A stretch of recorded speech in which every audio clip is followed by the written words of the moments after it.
किसी नए मार्ग पर कदम बढ़ाता है तो झिझकता है, लेकिन नए पर कदम बढ़ाने से ही जीवन में विकास है। जो पुराने वर्तुल में ही घूमता रहता है कोल्हू का बैल हो जाता। सदा विचारणीय यह है कि जिस ढंग से मैं जी रहा हूं उस ढंग से जीने में आनंद उपलब्ध हो रहा है। अगर नहीं हो रहा है उपलब्ध तो जोखिम उठानी चाहिए। नए रास्ते, नई जीवन की पद्धति, नई खोज करनी ही होगी। इतना तो तय है कि तुम्हारे पास खोने को कुछ भी नहीं। पुराने जीवन से आनंद तो मिला नहीं, मिल जाता तो नए की कोई जरूरत भी ना थी। पुराना तो व्यर्थ हो गया है, एक बात निश्चित है। नया सार्थक भी निकल सकता है, व्यर्थ भी निकल सकता है, मगर नए में कम से कम एक संभावना है सार्थक होने की। पुराना तो निचुड़ चुका, उसे तो देख लिया, समझ लिया, जी लिया, नहीं कुछ पाया। जैसे कोई रेत से तेल निचोड़ता रहा हो। अब कब तक रेत के साथ सिर मारना है? मैं नहीं कहता कि नए से आनंद मिल ही जाएगा, क्योंकि आनंद मार्ग पर कम निर्भर होता है, मार्गी पर ज्यादा निर्भर होता है, पथ पर कम निर्भर होता है, पथिक पर ज्यादा निर्भर होता है। इसलिए असली बदलाहट पथ की नहीं होती, असली बदलाहट तो पथिक की होती, मगर पथ की बदलाहट से शुरुआत होती। तुम बाहर हो, इसलिए बाहर से ही रूपांतरण शुरू करना होगा। बाहर की बदलने की हिम्मत जुटाओ तो भीतर बदलने की हिम्मत भी सघन होगी। और अगर थोड़ी बूंदें पड़ने लगी आनंद की तो उमंग और उत्साह से नए का अन्वेषण शुरू हो जाएगा।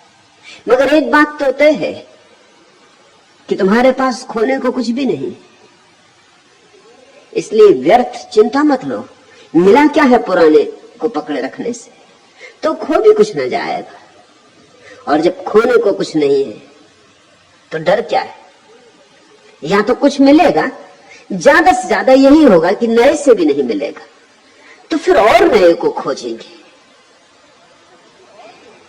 हमेशा ध्यान इसका करो कि जिस तन से हम जिए हैं, जो हम अब तक सोचे हैं, विचारे हैं, उससे कुछ मिला है या नहीं, विचार उसका करो।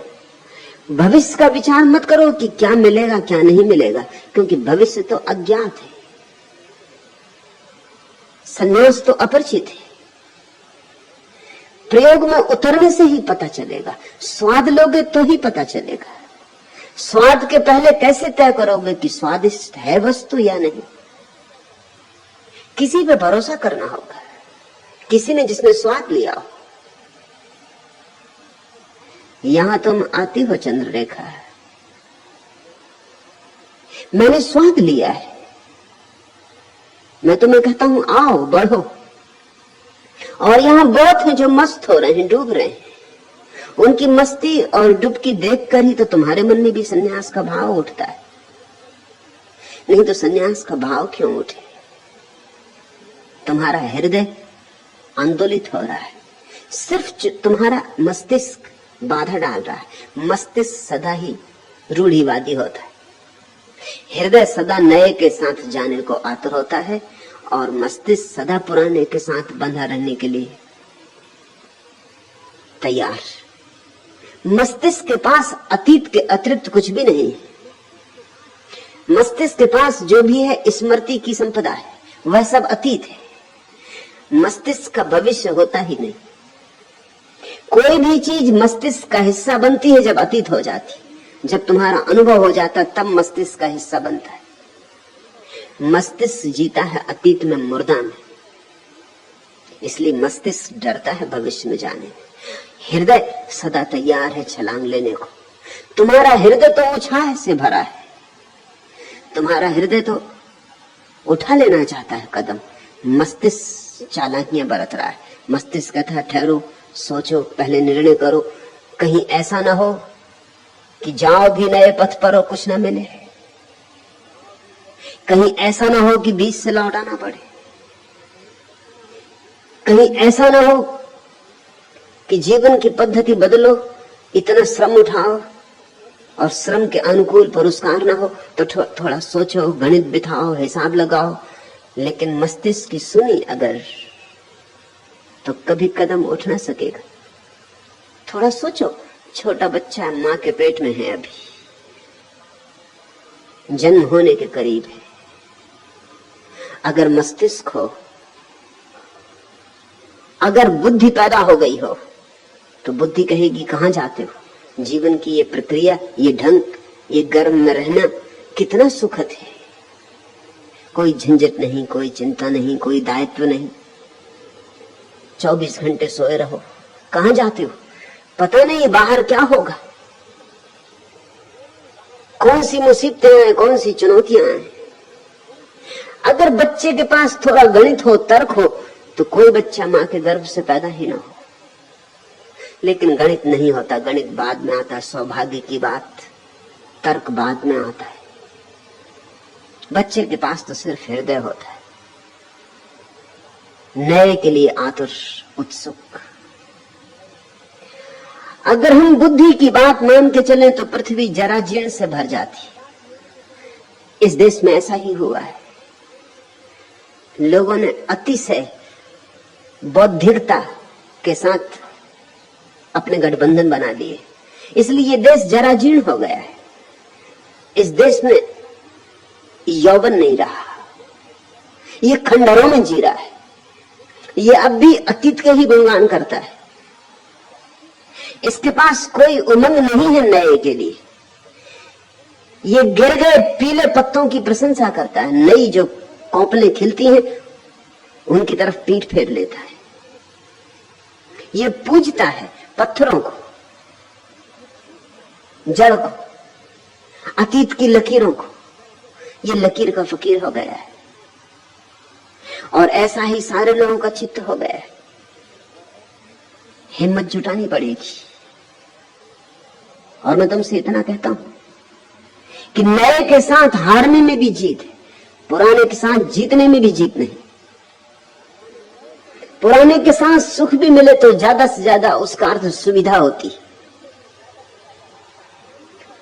नए के साथ दुख भी मिले तो भी विकास होता है। नए के साथ पाया गया दुख ही तपश्चर्या है, उसे ही मैं तपश्चर्या कहता हूं। धूल लगा के शरीर पर पोत कर बैठ गए, या कांटों की सैया बना के लेट गए, या उपवास किया, इस सबको मैं तपश्चर्या नहीं कहता, इस सबको तो मैं रुग्ण चित्त की मूलता कहता हूं। तपश्चर्या तो एक है, नए के साथ जाने का साहस, अज्ञात में उतरने की हिम्मत। जैसे छोटा बच्चा मां के गर्भ को छोड़ता है। अभी 2 दिन पहले पास के ही एक वृक्ष पर एक चिड़िया अपने बच्चों को बड़ा कर रही थी। रोज रोज बच्चे बड़े होते चले गए।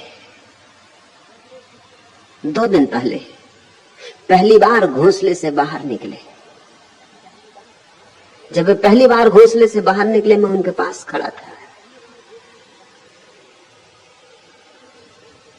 दोनों बैठ गए शाखा पर, बड़े आश्चर्य विमुक्त,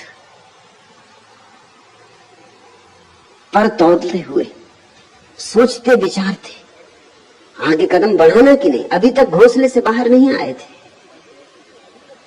और उनकी मां दूर वृक्ष पर बैठकर पुकार दे रही है, गुहार दे रही। यही ढंग है बच्चों को बुलाने का, पुकार रही, आवाज दे रही। उसकी आवाज देख के वो फड़फड़ाते, पर मोह, घोंसले का, सुरक्षा, और पहले कभी पंख तो खोले नहीं।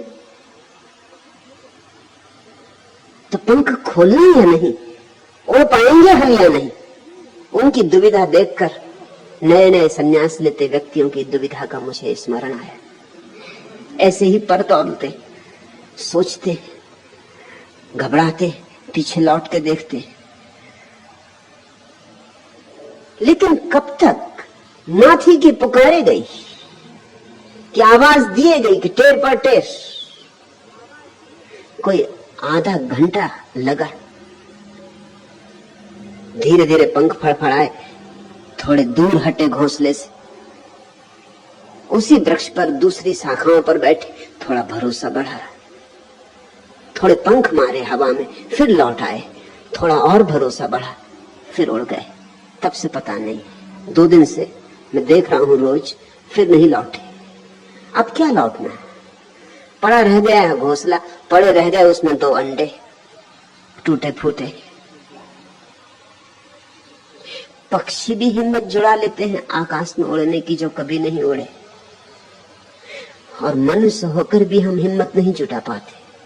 मैं तुम्हें पुकार रहा हूं, दूर वृक्ष से टेर दे रहा हूं, ये रोज टेर चल रही है। तुम कहती हो हर बार यहां आती हो, तो बिना संन्यास लिए चली जाती। संन्यास का भाव तो कई बार मन में उठता है, लेकिन लेने का साहस नहीं जुटा पाती। चंद्ररेखा, थोड़े पर फड़फड़ाओ, थोड़े नए की पुलक से भरो, थोड़ी हिम्मत जुटाओ। पंख तुम्हारे पास है, मैं तुम्हें आकाश से बुलाता हूं, मैं तुम्हें दूर का निमंत्रण दे रहा हूं। ऐसा नहीं कि तुम्हारे पास पंख नहीं, उतने ही पंख हैं जितने मेरे पास, सिर्फ भरोसा नहीं।